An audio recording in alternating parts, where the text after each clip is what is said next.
नमस्कार। एक बार फिर से स्वागत आप सभी का मेरे इस YouTube चैनल पर। आज हम बात करने जा रहे हैं भाद्रपद मास के कृष्ण पक्ष की अजा एकादशी के बारे में। यह एकादशी भगवान विष्णु को समर्पित है और इसकी कथा जुड़ी हुई है भगवान श्री राम के पूर्वज सत्यवादी महाराजा हरिश्चंद्र से। तो आइए जानते हैं किस प्रकार इस व्रत ने राजा हरिश्चंद्र के जीवन की दिशा ही बदल दी। तो प्राचीन समय में अयोध्या नगरी पर एक महान और सत्यप्रिय राजा शासन करते थे जिनका नाम था राजा हरिश्चंद्र। उनका जीवन सत्य और वचनबद्धता का प्रतीक था, लेकिन विधि ने उन्हें ऐसे कठिन समय में डाला कि सत्य की रक्षा के लिए उन्हें अपना राजपाट, अपनी प्रिय पत्नी और यहाँ तक कि अपने पुत्र तक का त्याग करना पड़ा। स्थिति ऐसी आ गई थी कि वे स्वयं एक चांडाल के सेवक बन गए। सोचिए, एक सम्राट जो कभी सोने के सिंहासन पर बैठता था, आज शमशान में चिता जलाने का कार्य करने को विवश था। लेकिन फिर भी उन्होंने अपने सत्य और वचन से कभी समझौता नहीं किया। एक दिन दुखी और व्याकुल होकर राजा हरिश्चंद्र गौतम ऋषि के आश्रम पहुंचे। आंखों में आंसू और हृदय में पीड़ा लिए उन्होंने ऋषि से कहा, गुरुदेव, क्या मेरा जीवन इसी पीड़ा में समाप्त होगा?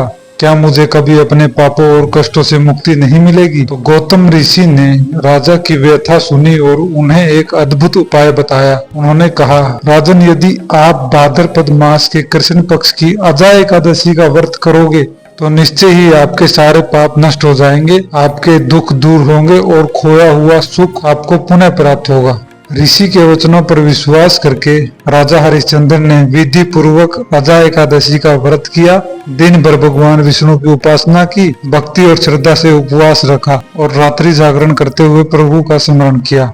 और फिर वह अद्भुत चमत्कार हुआ। व्रत के प्रभाव से उनके समस्त पाप नष्ट हो गए। उन्हें उनका खोया हुआ राज्य पुनः मिल गया। उनकी पत्नी और पुत्र उनके पास वापस लौट आए और उनका जीवन फिर से सुख और समृद्धि से भर गया। इतना ही नहीं, मृत्यु के बाद राजा हरिश्चंद्र को वैकुंठ धाम की प्राप्ति भी हुई।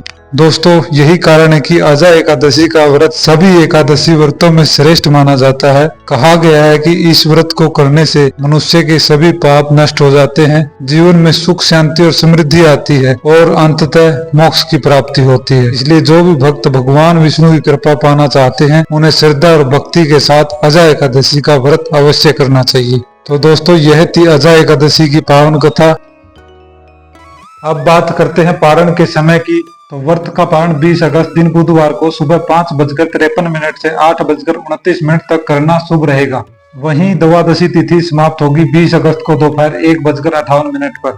धन्य है आप जो अंत तक इस भक्ति यात्रा में हमारे साथ रहे। हर कथा, हर मंत्र, हर भाव आपके जीवन को शुभता और शांति प्रदान करे। अगर यह वीडियो आपके मन को छू गया हो तो लाइक करें, सब्सक्राइब करें और अपने अपनों तक यह पुण्य पहुंचाए। बेल आइकन दबाकर हर दिव्य कथा की झलक सबसे पहले पाइए।